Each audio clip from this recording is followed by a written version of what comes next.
আসসালামু আলাইকুম ওরহমতুল্লাহ। সাইফুল কবিরাজ চ্যানেলের পক্ষ থেকে স্বাগতম।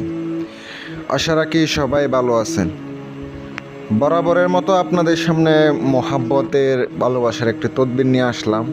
এটা কোনো গুরুবিদ্যা না, কোন একটা বইয়ের একটি নকশা। এটা বইয়ের নকশা দিয়ে আপনি কাজ করবেন, দেখবেন ইনশাল্লাহ হবে। এটা সম্পূর্ণ একটি ইসলামিক। যদি আপনার মোহাব্বতে পাগল বানাইতে চান, আপনার কাঙ্ক্ষিত ব্যক্তিকে, আপনার ভালোবাসার মানুষকে, যে কি হোক না কেন, তারা আপনি আপনার মোহাব্বতে পাগল করতে পারবেন। সে মোহাব্বতে বশ থাকবে। সম্পূর্ণ ভিডিওটা ধৈর্য সহকারে দেখবেন। ভালো লাগলে লাইক কমেন্ট শেয়ার করবেন। পাশে থাকা বেল আইকনটি অল ক্লিক করবেন, যেন নতুন নতুন ভিডিও সবার আগে দেখতে পান। নকশাটি যেটা দেখতে পাচ্ছেন, এই নকশা দ্বারা আপনি বশীভূত করতে পারবেন সবাইকে। যে হোক না কেন, আপনার কাঙ্ক্ষিত ব্যক্তি ছেলে হলেও বশ হবে, মেয়ে হলেও বশ হবে। যে কাউকে আপনি বশ করতে পারবেন। এটা ইসলামিক একটা নকশা। ধৈর্য ধরতে হবে, ধৈর্য ছাড়া কোনো কিছু হবে না। যারা কাজ করাইতে চান, আপনি আগে পরীক্ষা করেন, ইনশাল্লাহ অবশ্যই কাজ হবে। মনে রাখতে হবে যে অবশ্যই এই নকশা দিয়ে কাজ হয়ে যাবে। অনেকে ভিডিও টেনে টেনে দেখেন, বলেন যে ভাই আমি কিছু বুঝি নাই, নিয়মটা আমাকে বলে দেন।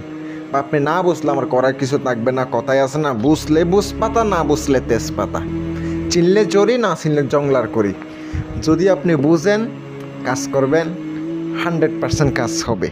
যদি নাও বুঝেন, আপনি ভিডিও দেখে লাভ কী ভাই, কাজ করবেন কেমনে, আপনি নিয়ম তো আমি বলে দিই কীভাবে কী করতে হয়।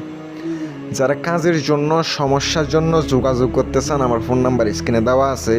ইমো, হোয়াটসঅ্যাপ অথবা কল করবেন, ইনশাল্লাহ আমাকে পেয়ে যাবেন। শুধু কাজের জন্য ভাই, কাজের খরচ লাগে। একটা কাজ করতে গেলে অবশ্যই খরচ লাগে। খরচ ছাড়া কোনো দিন হয় না। অনেক কবিরাজের কাছে যাই ঠেকছেন, কাজ হয় না, কাজ হয় না। এগুলো হইল বা কাজ হইব যদি সঠিকভাবে করে। যদি সঠিকভাবে কাজ করো, অবশ্যই কাজ হবে। কাজ হবে না কেন? যদি আপনার মন প্রাণ দিয়ে বিশ্বাস থাকে, আমার কাজ দিতে পারেন। নকশাটি মেশকো জাফরানের কালি দ্বারা লিখবেন, অথবা লাল কলমের কালি দ্বারা লিখে আপনি সুন্দর করে নকশার ধরবেন। একটা বুঝপত্রে লিখবেন। বানিয়াতির দোকানে যাবেন, ওই কবিরাজি দোকানে মালামাল বিক্রি করো, ওই দোকানে যাবেন, যাই বুঝপত্র বললে দিয়া দিবে। জাফরান কালি হলো অনেক ভালো, কিন্তু আপনি যে কোনো কলম দিয়ে লিখতে পারেন। ওই লাল কলমের কালি দ্বারা সবথেকে ভালো জাফরানের কালি।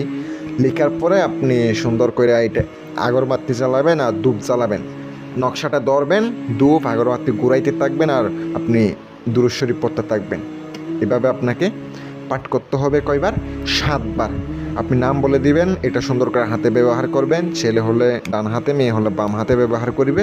তাহলে দেখবেন এবার কেলা খারে কই ওই কাঙ্ক্ষিত ব্যক্তি আপনার যতক্ষণ পর্যন্ত আপনার হাতে থাকবে ওই জিনিসটা, ততক্ষণ পর্যন্ত বস থাকবে সে। আমি দিলাম। উপকার পাইলে আমার জন্য দোয়া করবেন। সমস্যার জন্য আমার সাথে যোগাযোগ করবেন। আসসালামু আলাইকুম ওয়া রাহমাতুল্লাহ।